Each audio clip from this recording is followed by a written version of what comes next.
Taylor. Um, the reviews for The Life of a Showgirl have come in, and besides that one Rolling Stones article that was posted after the check cleared, allegedly, it's not looking good. Before we get into anything of substance for the video, I just want to make it clear that as I film this in my room, The Life of a Showgirl has already sold 3 million copies, okay? In my opinion, the art suffers because she is going to do numbers regardless, and it it doesn't matter if she's putting out something of quality or not. And anybody with eyes can see that Taylor Swift lives and dies by numbers, because at the end of the day, it's all she really has. And I'm sounding mean, and I don't mean to do that. I swear, Swifties, put down the pitchforks. Like, I am not against you. It is what it is, right? But when you think of Taylor Swift, like, what do you think of? She's not a vocalist. She can't act. People say questionable things about, like, her singing talent, if it's there or not. And her being a consistent, heavy on consistent, her being a consistent songwriter is something debatable to different groups of people, right? The only thing that you cannot take away from her are numbers. So this album is going to break records. It's already broken records. It's going to continue to do that. It is going to continue to sell. Who knows? She might sell 10 million copies first week, because 3 million in like a couple days, 2 or 3 days. So as I said, Swifties, put down the pitchforks and let's have an honest discussion about your girl, right? Before we get into the album, I want to give a short synopsis of my history with Taylor Swift. And it might not even be worth delving into, really, because I was going to say apathetic, but that's not the right word. And the right Diet Swiftie also came to mind, but those aren't the right words either, because it's never been that. So I guess what I can say is that for as long as I can remember, every time Taylor Swift has come out with a new album, I always give it a listen at least once, right? And I have been doing this since... I don't recall being actively engaged with her debut because I was 8 years old, but I vividly remember getting ready for school in the morning, and the videos of Picture to Burn. It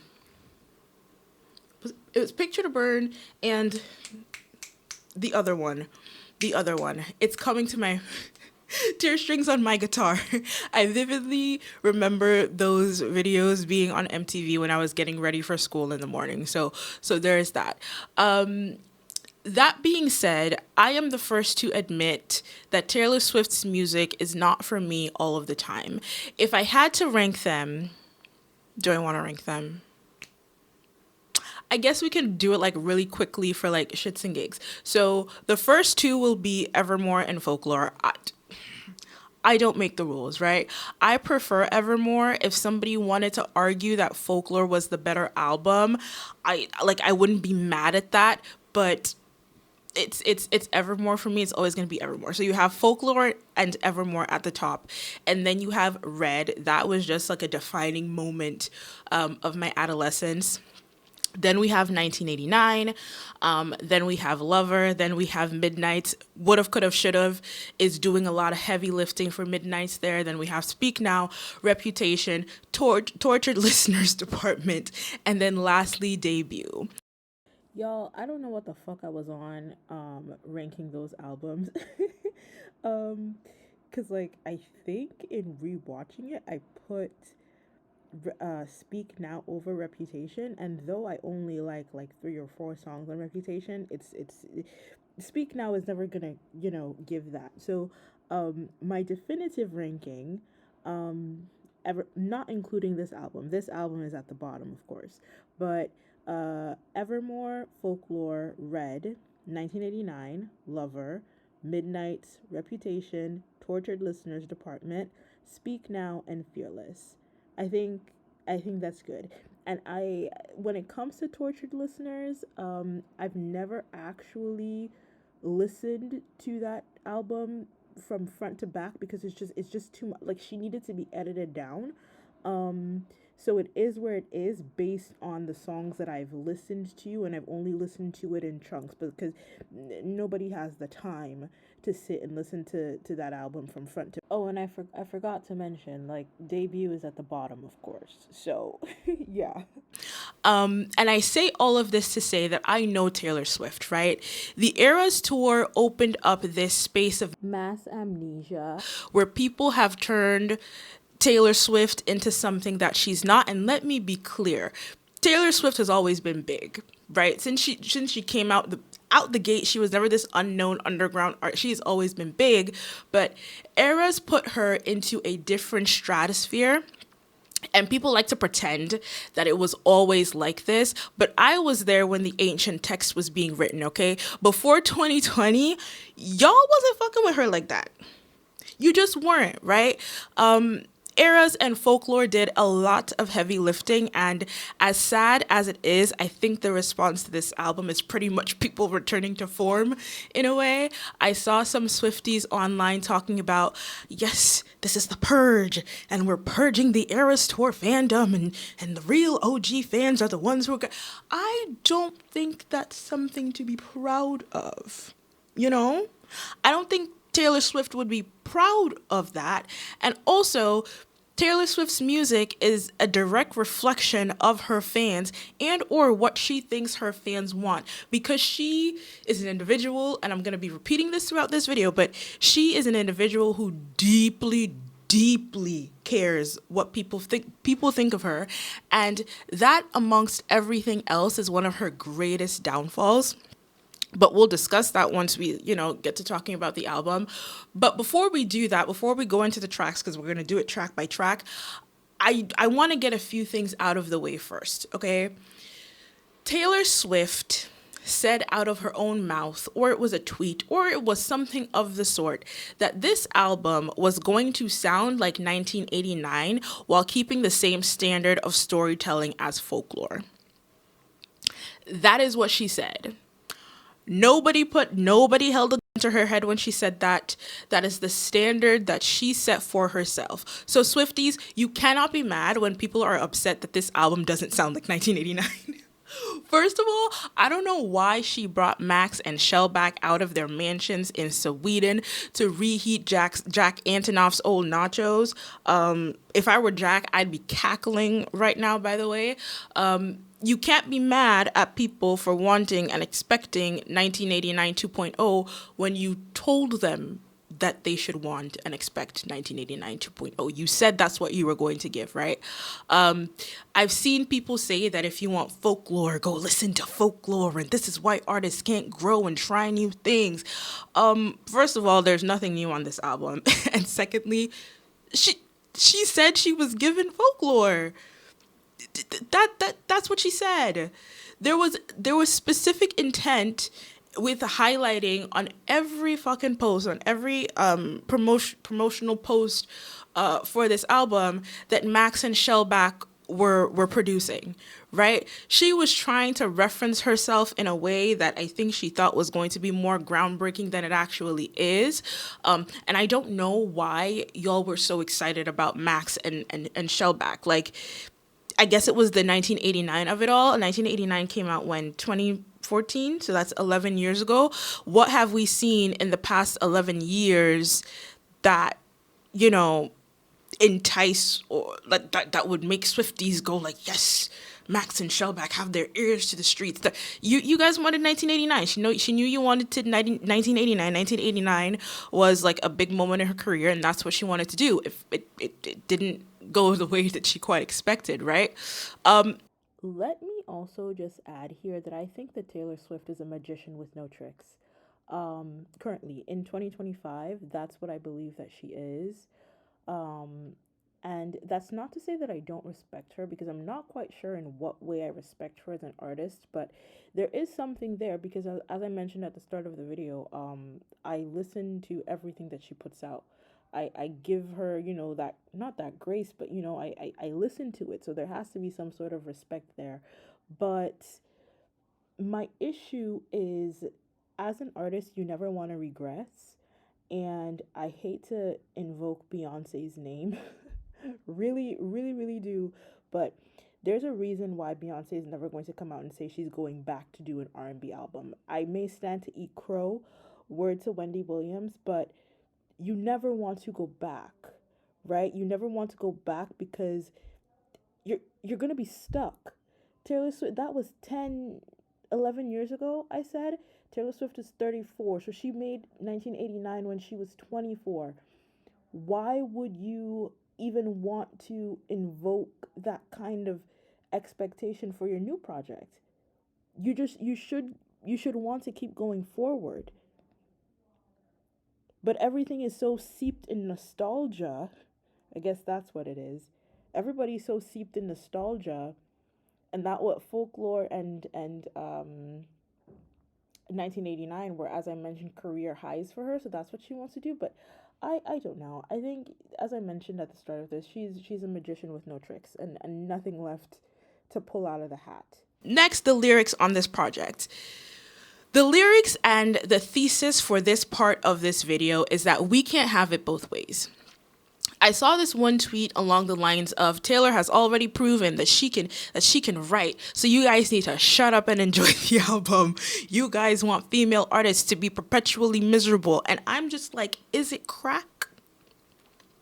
Is it crack that you smoke? Because y'all are the ones who tout this woman as a modern day Shakespeare, and we'll get into the fate of Ophelia because you guys tout this lady as a modern day Shakespeare, and now all of a sudden, because the words are bad and you know that the words are bad, lyrics don't matter and it's let women be happy.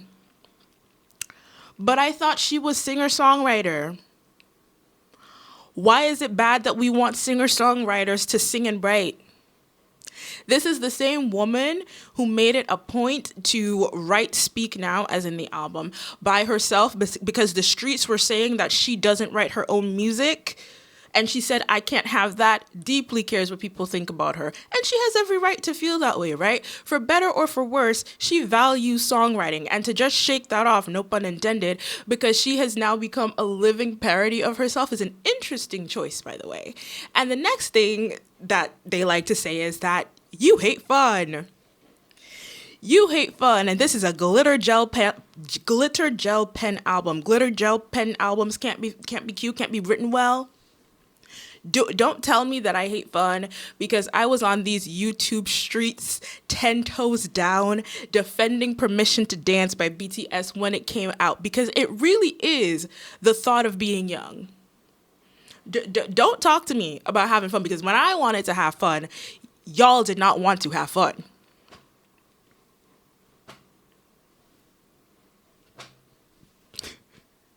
And the next thing is, I know I started out this video crazy, but I genuinely don't want this to come off as hate towards Taylor Swift, because when she's good, she is great, okay?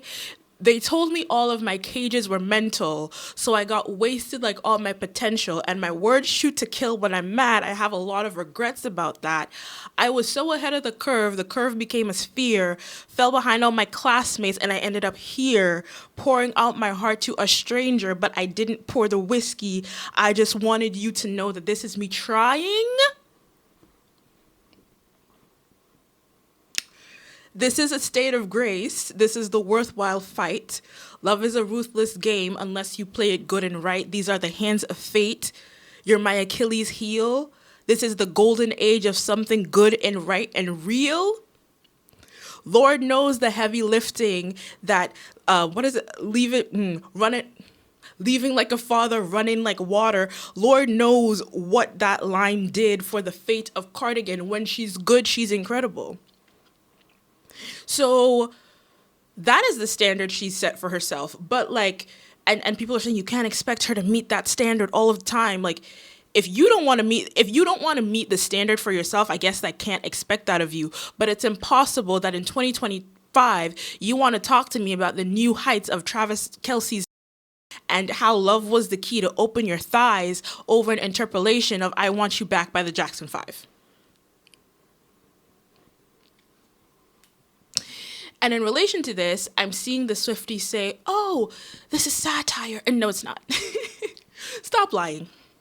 Stop it. Because when Taylor Swift does sarcasm, we all know that she's doing it. We all know that she's doing commentary. And a perfect example of that is Blank Space.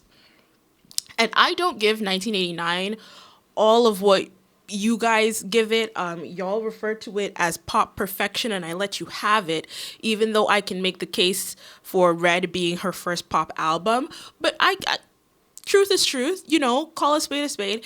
Blank Space was perfectly executed, We were all in on it, and that was a fun time. She is being serious in these songs. When she says, I'm not a bad bitch and this isn't savage, she's being serious. How do I know this? Because she has said something along these lines in other songs. Okay, Exhibit A, I've never been a natural. All I do is try. Mirrorball. That is a better way to say whatever the fuck she was trying to do on the chorus in Eldest Daughter. Also, and this is me personally, right? I like Taylor Swift when she's being a little kitschy. Kitschy, is that the word? I do. This is not about me hating fun. I like stay. What can I say? I do. And the thing is, it has all of the attributes that I don't like about this album. But the difference is Taylor's in on the joke then. I just listened to Stay, and she's also talking about a football player. We'll discuss her Arrested Development and why she can't stop singing about high school when we discuss the album. Okay, so without further ado, I have rambled enough. Let's discuss the life of a showgirl. I need to stop talking with my hands. I don't know. Maybe it's distracting. I don't know. Firstly, the title itself. I love the idea of the title, right? And Taylor Swift does not exist in a vacuum. She exists within the wider context of herself and also the world, right? Coming off a career high like the Eras Tour, something that I believe she will be chasing for the rest of her life, and we will see how that will play out within the complete story of Taylor Swift. But coming off of that and naming your album The Life of a Showgirl, you are setting certain expectations with that, right? You are the most successful pop star in the world coming off of the most successful tour of all time, one that grossed over $2 billion. You stated that you wrote that album during that time. You wrote it while falling in love, traveling the world, and having this unprecedented success, right? You also have written this album during the time where we have The Last Showgirl, starring one Pamela Anderson, that was nominated for an Oscar. So you have all of this. You have all of this background, the context, the things that are going on around you, and also the things that are going on in your personal life. And the best you could give us on a 12-track album is talking about Travis Kelce's Redwood. A choice. Definitely a choice. Secondly, the cover art, I hate it. It's giving PixArt. I hate the font. I hate the weird green tinge, that filter that's on it. And as far as the photos associated with the different variants, I was not gagged. There were two photos that were very, very cunty. The one where she's climbing over the theater seating, and the other one when she's in that, the fuck-ass black bob.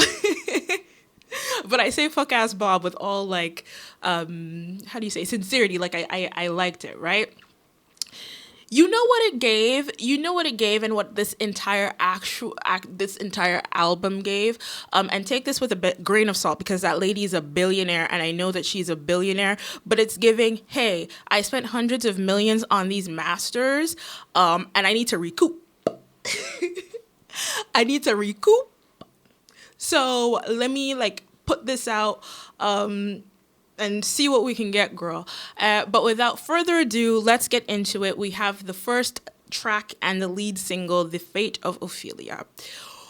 What do we learn from The Fate of Ophelia? What did I learn? I learned that Taylor Swift ain't never read Hamlet a day in her life. Why? Because the reference doesn't make any sense. Sonically, it sounds like a Midnight's reject. So it starts off I heard you calling on the megaphone. You want to see me all alone, which is, of course, a reference to Travis being really loud on his podcast about how he had a crush on her. And then she goes on to say that if he's never come for her, she would have drowned in the melancholy, which is a reference to how Ophelia dies in the story, hence saving her from the fate of Ophelia. You can see how painful it is for me to describe this song, right? Because for someone who claims to be y'all's favorite English teacher, this is such a shallow reading of the story. And I'm not even a Hamlet stan like that. Like, I've read a few plays of the Bard, like, but and Hamlet isn't necessarily one of my favorites, but. And this isn't this is not an English lesson, but one of the interpretations of Ophelia drowning is a reclamation of her personal agency after slowly being driven to madness and infantilized and embarrassed by all of the men in this story, by all of the men that she's in close proximity with, right? There's also a line saying that Ophelia lived in a fantasy. No, she didn't, Taylor. I don't think, she didn't read the play. She did not read. Ophelia was under the patriarchal thumb of her brother, her father, Hamlet, and the court. Hamlet would go on a tirade calling her basically a slut and a prostitute. He conflates her with her mother, he conflates her with his mother a lot. And then Hamlet kills her father, and the next two scenes we have of Ophelia is when she's gone mad singing songs and throwing flowers all over the place. And then the next thing we see is her funeral, right? They don't even give her the dignity of dying on screen, of having her death on screen. You just hear people talking about it. Many view her drowning as a suicide, and that combined with her madness as a way to escape the patriarchy in her life. The irony in this story, or at least to me when I read it, the irony is that she is only free in death. And Taylor Swift, the woman who wrote The Man, which I cannot take seriously. I have my issues with The Man, but she wrote The Man. Taylor Swift had all this material to work with and decided to sing about Travis saving her. Happy International Women's Day, I guess. Nothing else you can say to that.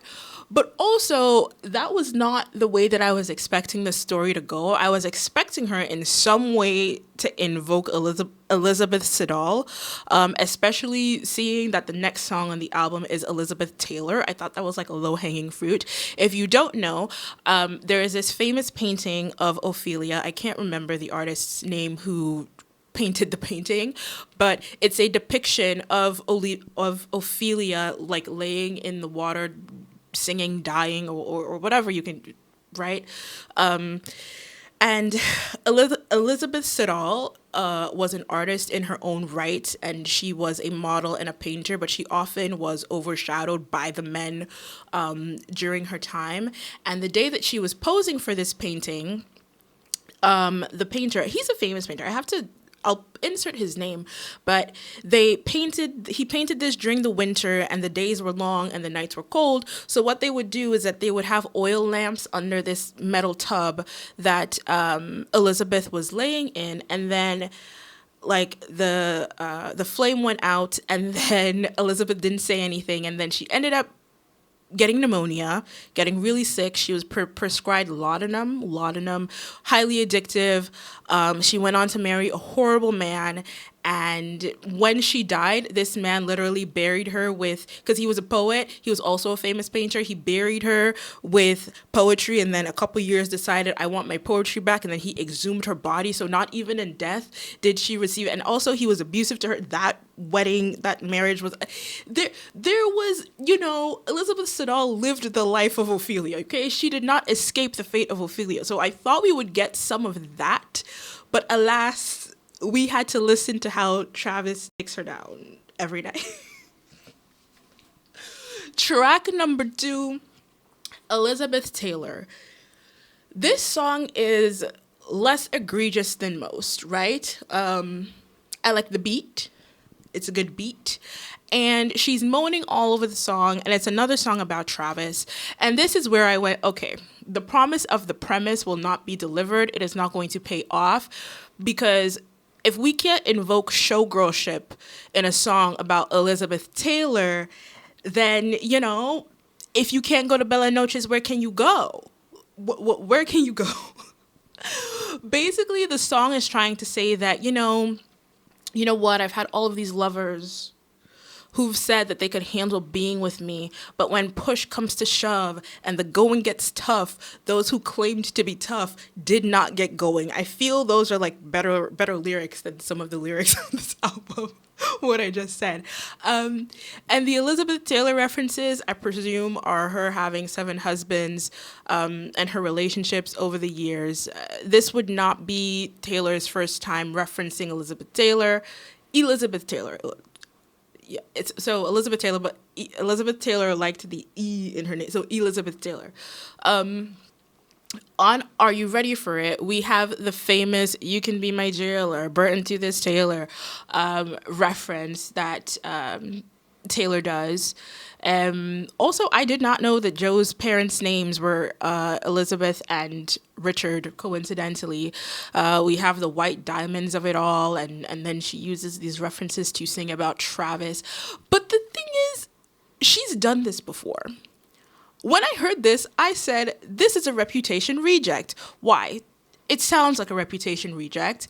And, you know, this ain't for the best. My reputation's never been worse, so you must like me for me. We can't make any promises now, can we, babe? But you can buy me a drink. Like, you already told us that Joe was there with you when you had so much bad press and everybody hated you and you didn't want to leave your house. So this is basically a repeat of that. I know that, you know, you and Joe didn't last, but it's the same concept with a new person. Maybe that's supposed to be the appeal. I don't hate this song. I just think that it's lazy. In the Lost Tapes documentary, Elizabeth Taylor would go on to say that, you know, all she wanted was to be recognized for her talent. She goes on to state that one of her husbands pointed a gun at her head and said that he wouldn't kill her because she was too pretty. She says that she has the image of a superficial person, but there's also the fact that, you know, she was the first actress to be paid $1 million for Cleopatra. She believed that her first Oscar was a pity trophy. She honestly just wanted people to recognize her for her work. And in the context of the life of a showgirl, to focus your song entitled Elizabeth Taylor on opulence and Cartier, etc., is lazy, and I don't know how else to put it. It's just lazy.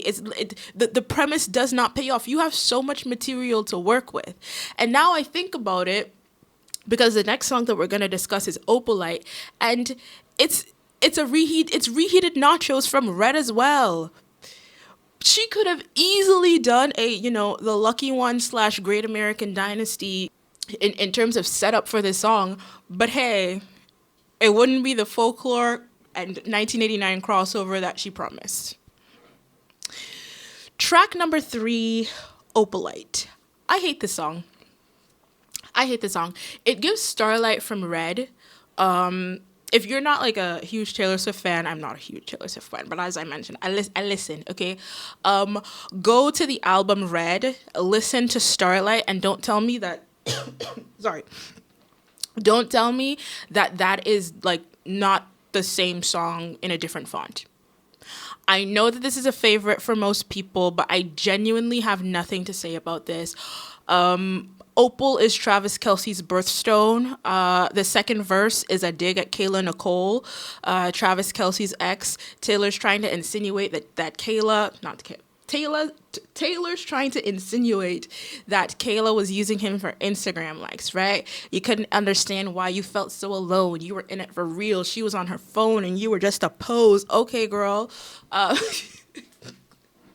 This video is so snarky, but Travis 100% told her that shit, like when they're laying in bed, like I was only used for like Instagram likes or whatever. One of the worst lyrics on this album to me is life is a song, it ends when it ends, because what does that mean? It doesn't make any sense. Why? Because once a song stops, I can replay it again, Taylor.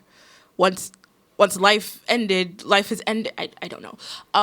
Overall, I like Starlight. I think Starlight is the better song. But if y'all like this song, then you love it. Track number 4, Father Figure.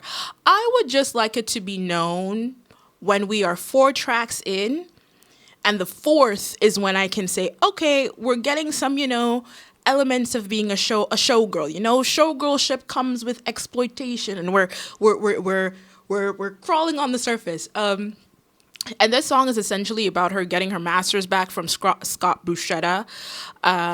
Gives very mafia energy. It actually has a pretty interesting narrative.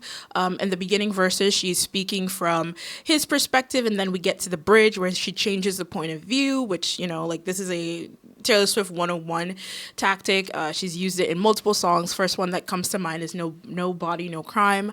I don't mind this song. I don't mind it. I think the subject matter is fine. It's new because this is a new situation for her. Sonically, I like it, and I like the storytelling. The only thing that's a bit cringe to me is that it sounds like Taylor Swift realized she could cuss in the booth while recording.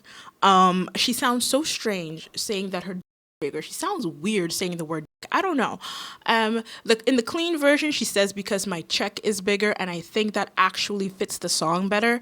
So we have 1 track out of 4 that I really like, not really like, but that's, and Elizabeth Taylor, I said sonically it's fine, but we have 1.5 out of 4 so far.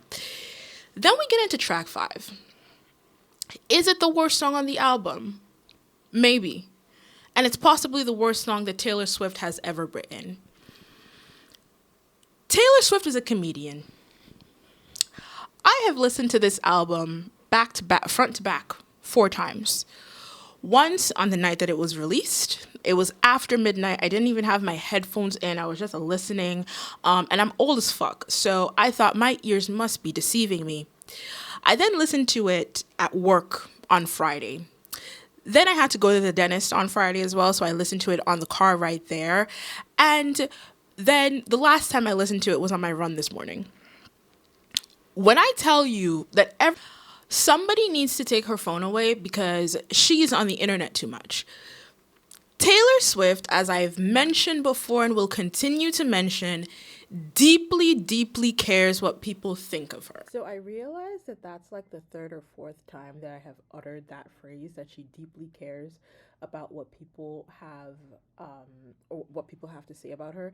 And I guess to me it's obvious, but just to add a little bit more context, you don't get a reputation without Taylor Swift deeply caring about what people think of her.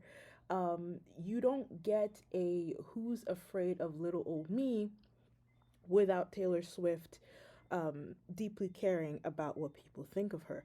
You do not get a But Daddy, I Love Him, where she's talking about, fans writing soliloquies that she'll never see when it comes to her relationships, right? She says all of these things and she puts it in her music, and she thinks that she's coming off as unbothered, but in reality, it's just a clear indication that she thinks about this all of the time. She is too enshrined in Swiftie fan spaces, okay? She needs to get off of the internet. Because if you can put down everybody's so punk on the internet, everybody's unbothered till they're not. Every joke's just trolling and memes. Sad as it seems, apathy is hot. And this is exactly how she's singing on the tracks, by the way. Taylor, put down the phone. I have been afflicted by a terminal illness. I've been dying just to seem cool, or I've been dying just from trying to seem cool. Once again, she has already said this on Mirrorball. She then goes on to say, I can't sing. I'm not a bad bitch. I'm not a bad bitch, and this isn't savage, but I'm never gonna let you down. Taylor, get the fuck up out of my face with this bullshit. And here is the thing. Far be it from me to defend Kayla Nicole. I don't know that lady. I don't think she's very bright. I think she's quite stupid, actually, because last week she was having dry sex with Chris Brown on stage at the Bum Bowl and then tried to justify it by saying it was reparations for black girls everywhere from a colorist. Okay, so far, like, far be it from me to defend an idiot, but those lyrics are 100% a microaggression, because who are you referring to when you say that, Taylor? Who are you referring to? Because you are not a bad bitch and you are not a savage. So who is the bad bitch and who is the savage? Intéressant. Very interesting. And then we get into the concept of this song overall. Can Taylor Swift be considered the eldest daughter? The eldest daughter has specific connotations of trauma around, growing up too early. And being forced to, like, take care of your siblings, being a mother figure for your siblings, becoming a woman, or before your time, before you're ready, not having that experience as a child. Taylor, you dropped out of high school at 16 because you got famous. You were not taking care of Austin. You did not sacrifice any part of your being and your well-being as a growing girl to take care of that child. There were other sacrifices that you would have to make, like, you got famous at 16. Actually, this album might be the first time that you've ever referenced your brother, because the streets are saying they had no idea he existed. And this is where we get to one of Taylor Swift's biggest flaws, and that is her need to be relatable. This entire song sounds like she went into ChatGPT or she went into some AI source and she said, what are the girls talking about these days? Oh, being eldest daughters? And I also think she's on TikTok, so she might have seen it on TikTok. I have a younger brother. I relate. Let's make it into a song. And now I am going to tie it back to what I was talking about with high school in the beginning. Arrested development is a thing, and the last time that Taylor Swift could relate to anybody in her fan base was when she was in high school, which is why she can't let it go. She can't let it go and keeps talking about it, because what is she going to talk about to be relatable to you? High school is literally the only thing that she can relate to her fans on, and that's sad. When you truly think about it, it is, because that's why in her engagement post she said your English teacher and your gym teacher are getting married. That's the only thing that she can relate to, right? Later in the song, she says when she didn't believe in marriage, that was a lie, and we'll discuss that a bit more when we get to Wishlist. But then she goes on to say that every eldest daughter was the first lamb to the slaughter. So we all dressed up as wolves we looked fire. Taylor, what does that... If there is any Swiftie who likes this album and has made it this far in the video, please explain this to me like I'm a 5-year-old. Please. I don't understand what that means. The bridge is gorgeous, though. Best bridge on the album. But this song feels very disjointed. I don't know what being a bad bitch or being a savage has to do with being the eldest daughter, then wolves to the slaughter, and then in the end she tries to once again bring in Travis and tries to tie him into this, because Travis is actually the youngest sibling in his household of brothers, and there is this trope that says eldest daughters and youngest sons make the best relationship. She needs to get off the internet. That's just a bad song. It's not. People are trying to say it's satire. It's not. She's being very, very serious, because I don't see how you can be she's very seriously using these things, because I think she hates Kayla Nicole, and the streets are saying Kayla Nicole was making like shady posts. So I don't know. Track 6, Ruin the Friendship. And at this point, we have fully abandoned the theme of being a showgirl, but at the same time, I have nothing to say because we finally have some good fucking food. I think this song is excellent.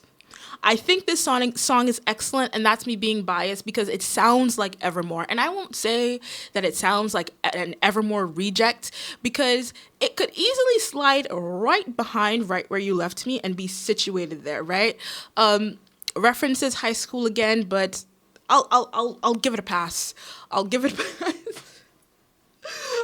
This is one of the only tracks where it sounds like she actually wanted to be in the studio that day. And this is another critique of the album overall. Why does she sound like that? Why does she sound like that on these songs? And I'm not even talking vocals because you go into a Taylor Swift project, you know what she's going to give you vocally, right? It is what it is. She won't take you, she won't do anything crazy, but she'll at least take you to the end of a song. She sounds like she does not want to be singing these songs. I don't know what it is. But on this song, she kind of sounds like she wants to be there. So I'll take it. I'll take this one, and I like this one. Track 7, Actually Romantic. Y'all, I have a confession to make. And, don't fight me because I know how y'all like to tussle. I did not listen to Brat. And, I let you guys have that, because it's a Brat summer. And I won't say I respected it because I didn't understand it. But I went into Spotify. And I pressed play on the Brat album. And I had to cut that shit off so fucking quick. I had to turn it off. I liked Apple and I liked 360, but I could have been Pavloved into it because of TikTok. And I listened to Girls So Confusing because of Lorde, and I do like Girls So Confusing. But I did not know that Charlie and Taylor had beef. Did not know that. So I listened to Actually Romantic, hated it. Apparently Charlie has a song called Everything Is Romantic, but I wanted the full context, right? So I went back and listened to Sympathy Is a Knife, and I honestly don't know what Charlie did to make Taylor that mad. And you know what? According to her, she wasn't mad, she was wet. There has to be something. Heard you call me boring Barbie when the cokes got you brave. I did not hear Charlie call her boring Barbie in that song. So maybe she overheard it, She was with Maddie for a while and she was in the vicinity with Charlie. Maybe. But either way, I think it's wild to dedicate this much real estate to Charlie XCX of all people on your album that's only 45 minutes long. Is it 45 minutes long? It might be 42. And it's not even a good song. And she couldn't even commit to saying that it makes her wet because what was all that production over that? That sounded horrible. But I know she was in the studio saying, I'm about to eat this one. I know she was in the studio saying, yes, this is good. Charlie had to have been saying something about her behind the scenes, and Taylor must have, had her ear to the street, or somebody else had their ear to the streets to relay the information, because I refuse to believe that Sympathy Is a Knife warranted this. Girls So Confusing, the version without Lorde, is more of a scathing something, to Lorde. I would understand if Lorde was upset when she heard Girls So Confusing, but Sympathy is an Taylor, please. Then we get into Wish List. This is a song embracing white Christian nationalism. How do I know that? How do I know that? In the words of Cardi B, I could do an hour-long video on this song. This video is already way too fucking long already. But I could do an hour video on this song. But this is her I Want to Be Barefoot and Pregnant anthem. This is her Trad Wife anthem. And this is a pipeline to the alt-right. This is a pipeline to the alt-right. I'm gonna read all of the lyrics because... You know what? I'm making movies today because I want you guys to hear what I'm hearing. And, okay, so first off, it starts out. They want that yacht life under chopper blades. They want those bright lights and Balenci shades. They want a fat ass with a baby face. They want it all. So that's the first part of the first verse. Who is they?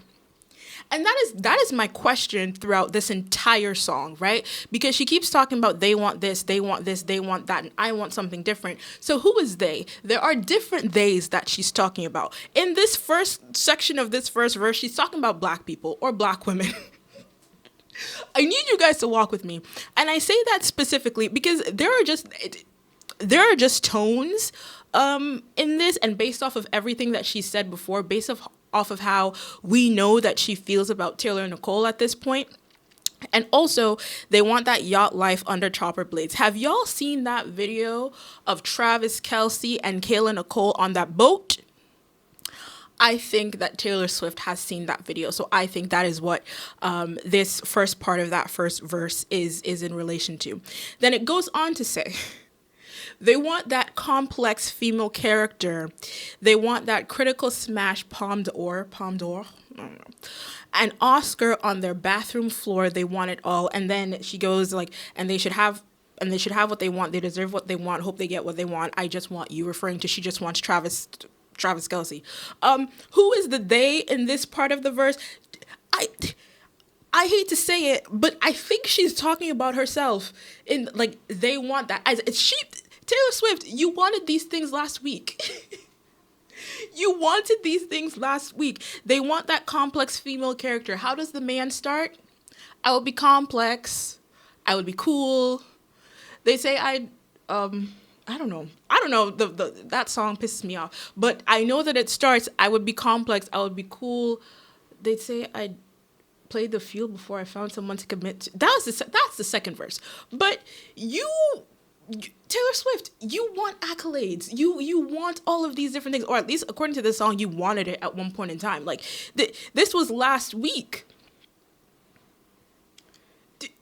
This is you. These are things that she wanted. No, you're putting out 50 million variants of this album because you want it to do well. You want the sales to be up, and they are up. If that's what you want, that's what you want. The sales are up, girl. The people can't deny that.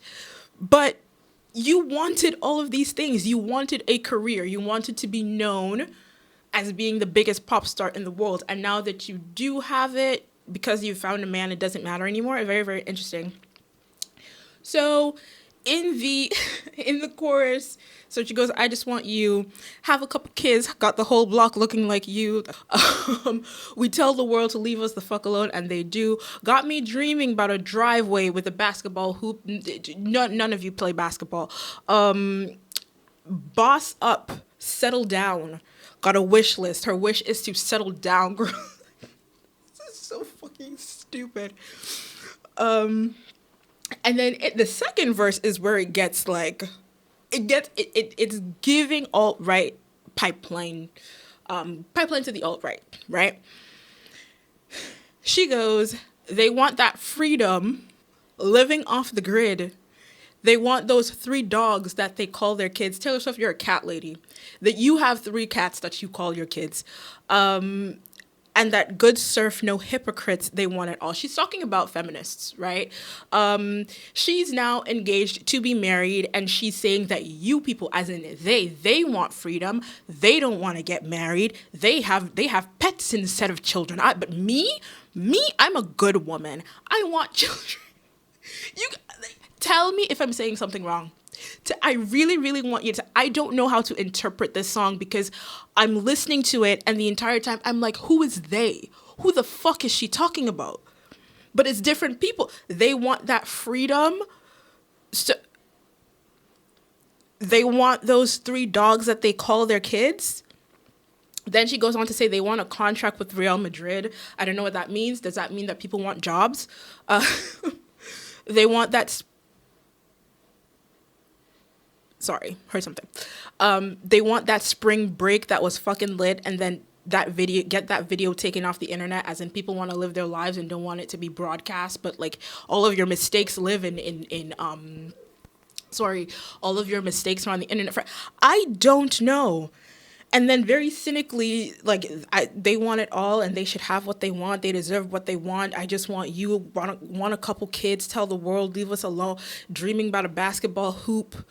And then The bridge is weird because she goes, I made wishes on all the stars. Please, God, bring me a best friend who I think is hot. Taylor,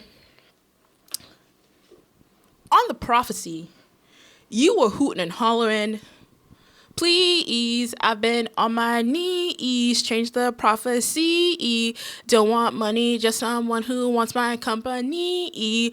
Let it not be me, something, something, something. And that's how she sounds on the prophecy as well. So when you were on your knees praying to all the gods and goddesses out there, you were asking them to send you a man that's hot. You know, y'all be clogging up the prayer line.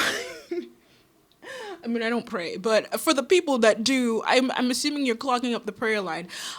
This is bad. You could ask, how is this bad? She's just saying what she wants. In Eldest Daughter, she was talking about how she didn't believe in marriage, but she got a man now, so she does. And then she goes on to say, this is in Eldest Daughter, I said things were dumb, as in the things, I said things that were dumb, as in the things that she said when she didn't have a man.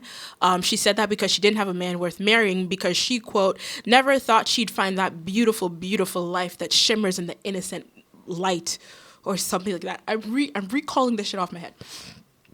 In other words, y'all think that you think that you want freedom and accolades and success, and you may not want children, but just wait until you meet the right man, girl.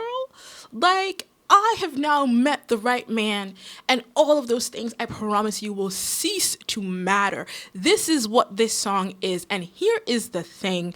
Taylor Swift has always been tone deaf, and we'll get more into it when we get into Canceled, but just like how Sydney Sweeney cannot make an ad talking about her good genes in 2025 with everything that's happening in the world. I say everything that's happening in the world, and I also hate when people say that because they're not specific, but literally, it is with everything happening in the world. No, Taylor Swift, you cannot make a song about how nothing else matters for you besides being married and pregnant. And you may want that. And you know, like, sure. You may want that. You can't make a song like that. You can't. And I'm sorry. The thing is like, she could be well-intentioned. Do I think Taylor Swift woke up one day and said, I want to make an anthem for triad wives?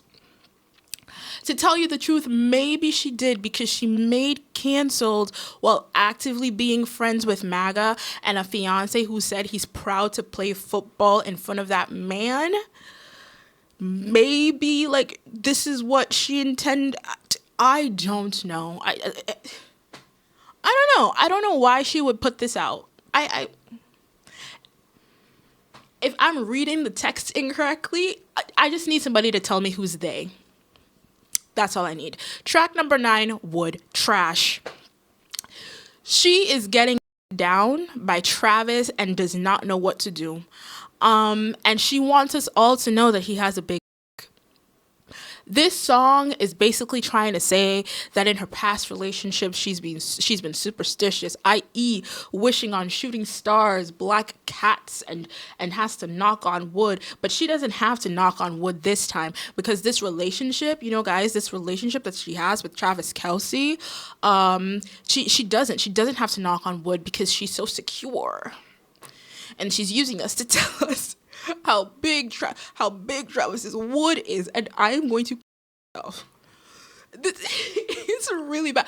I don't need to catch a bouquet to know that a hard rock is on the way.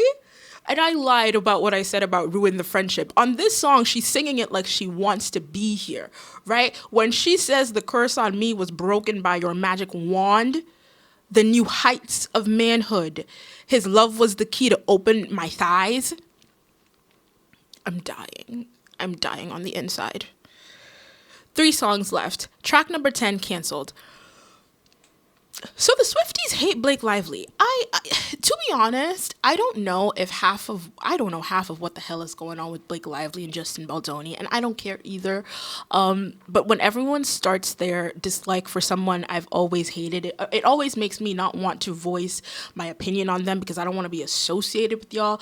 I genuinely don't know exactly why you guys hate Blake in 2025, but I've always despised her and her untalented hack of a husband. And I have my specific reason for that. My specific reason for that is that they got married on a plantation.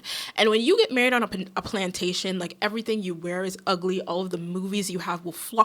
Everything in my mind. Y'all had no issue with that. But for whatever reason, you guys hate her because of Justin Baldoni, and then you hate this song because it seems to defend her.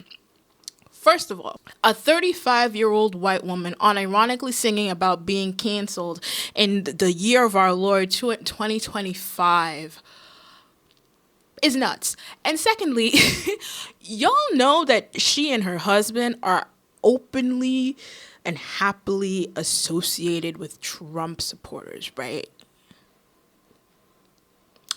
I don't want to hear Taylor Swift talk about masked crusaders in any capacity. And none whatsoever. She is associated with Trump supporters. And here's the thing. I know that you, like, white people, very, very interesting. You can't cut people off because of their political view. Yes, you can.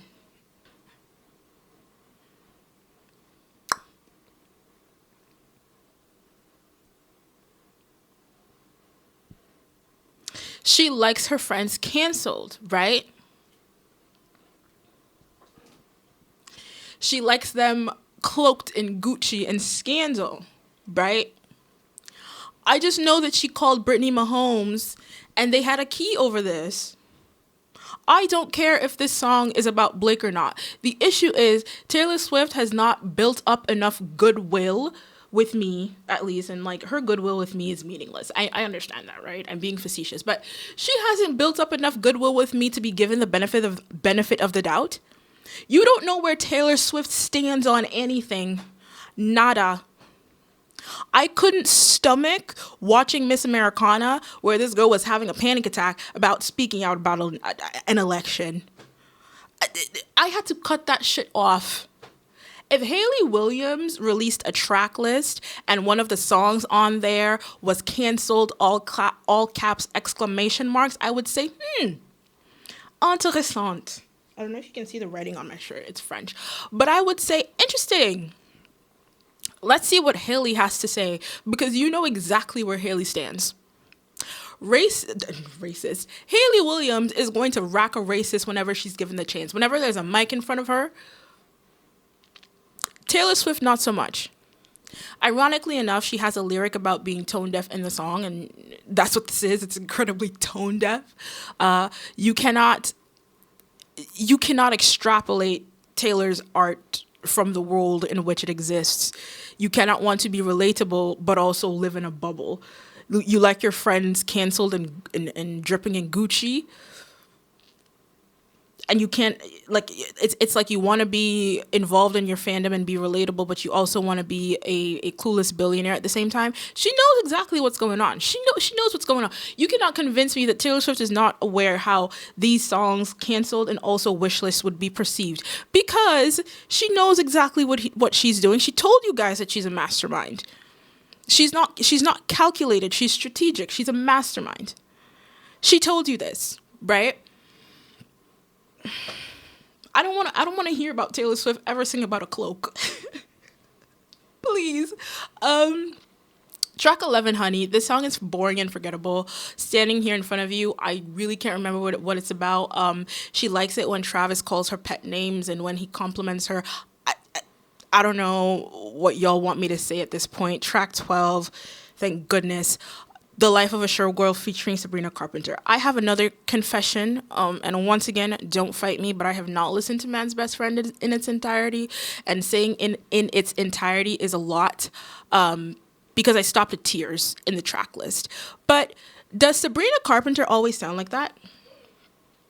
Is this meant to be a bit, seeing that when Taylor first started out, she had this fake ass country accent, and the song is warning against being a showgirl, and Sabrina is trying to embody and channel early Taylor? Is that what that is? Please, I don't know. This would have been a good album closer if the album was actually about the life of a showgirl and not about getting down by Travis Kelce in every other song. Here's the thing, and we're almost done. I'm looking at I don't have a watch on. I've been talking about this album for way too fucking long. For what it is. At the beginning, I said that Taylor Swift is turning to a parody slash caricature of herself. And not only that, she is falling prey to all of her worst impulses. And the thing is, I do not want to give bad 2012 Taylor Swift critiques that used to say all she sings about is relationships. I don't want to do that because I do think that Taylor Swift has been diverse in the topics she chooses to talk about musically. But if I look at the track list of an album entitled The Life of a Showgirl, let's look at the track list. Fate of Ophelia. Travis saved her from drowning. Elizabeth Taylor. If Travis ever stops talking to her, she'll cry her eyes violet like Elizabeth Taylor. Opalite. Travis. She's talking about Travis. Father figure. Father figure. Okay, fine. Eldest daughter. She and Travis are the eldest daughter and the youngest sibling combo. Ruin the friendship. I like Ruin the friendship. Actually romantic. Talking about Charlie. Wish list. She wants to have a bunch of kids with Travis. Would. Travis has a big canceled. She likes being friends with Trump supporters. Honey. She likes it when Travis calls her pet names. And then Life of a Showgirl.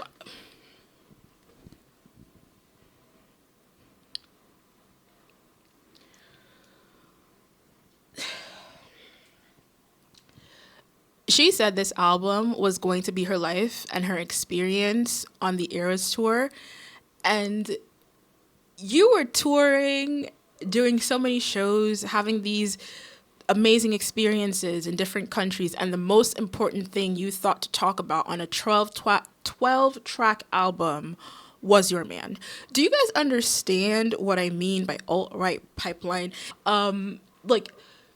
She accomplished all of this. She is all of this. And the most important thing going on in her life was that man. And that's sad.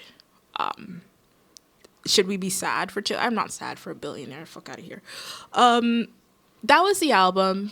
Besides Ruin the Friendship, Elizabeth Taylor, and maybe Father Figure, will I ever listen to this shit again? No.